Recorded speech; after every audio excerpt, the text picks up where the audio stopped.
Hi everyone, today we're looking to calculate the surface area of cylinders. So last lesson we were looking at prisms and pyramids, and they were quite easy to calculate the surface area of, as the surface area is just the addition of the area of each side of those shapes. But to find the total surface area of a cylinder, it's a little bit more tricky to think about. Let's consider a cylinder for a moment. It's made up of two circles, one at the top, one at the bottom, and then we have this nice curved face on the cylinder, don't we? Okay, just like the curvature of it, a can, like a can of tinned food or something. So the cylinder has height h, and what we need to do is we need to think about making an incision down this side of the can or this side of the cylinder and unwrapping this, and we notice that we end up with a nice rectangle. So really, to find the surface area of a cylinder, we need to consider finding the surface area, or just the area, of the two circles, one at the top and one at the bottom, and then the area of the big rectangle with the width that is the same as the height of the cylinder, and length, which is equal to the circumference of the circle at the top. In other words, the total surface area of any cylinder can be written as 2 times the area of the circles, okay, so that's 1 for that circle and 1 for that circle, plus the length times width of this rectangle here. But rather than writing length times width, we're going to write 2 pi r as our length, 2 pi r, and height as our width. Okay, so the total surface area for a cylinder is 2 pi r squared plus 2 pi r h.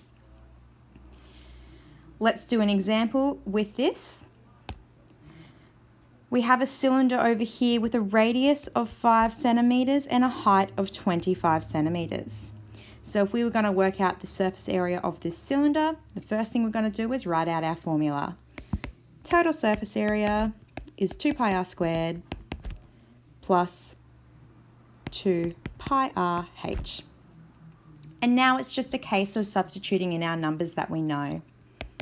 That's going to be 2 pi times 5 squared plus 2 pi times 5 times 25.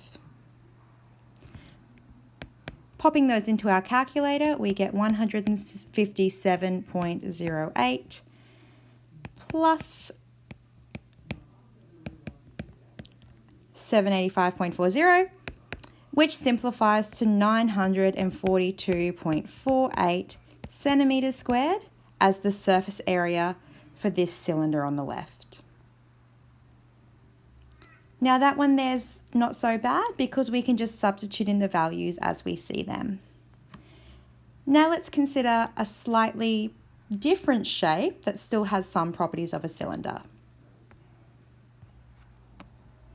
Here we go. So in this case here, we've basically taken a cylinder, chopped it in half lengthways, and then we've put the bottom rectangle on it as well. So when we consider the total surface area of this shape, we basically think that, okay, we've got two semicircles. We now only have half of that rectangle we had before, so half of 2 pi r h. And now we've also got this nice rectangle at the bottom that's a 4 centimeter by 8 centimeter rectangle. So that's basically what we're working with here. So if I was to write that in the form of a formula, I would say that's 2 times pi r squared divided by 2 plus, and we notice here that that 2, if you multiply half by 2, that's just 1. So those 2's cancel out there. So plus pi r h plus length times width. Okay, before we go any further, we can also cancel those 2's out as well. So we can now substitute in our values. We've got pi r squared here. Just be careful, that 4 centimeters isn't the radius. The radius is only going to be 2 centimeters. That 4 centimeters is the diameter. So we've got pi times 2 squared plus pi times 2 times 8. So 8 is the height of that cylinder, plus 4 times 8. That gives us 4 pi plus 16 pi plus 32.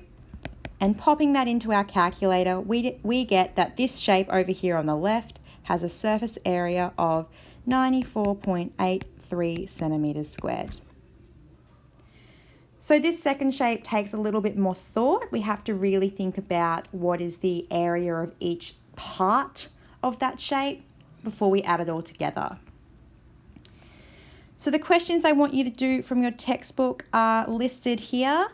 Remembering when we write our surface area working, we need to make sure we are listing this TSA is equal to, and you're welcome to jump straight into what it's equal to in formula form, but please feel free to draw the shapes if that helps you as well. If you have any questions, email me. Thanks, guys.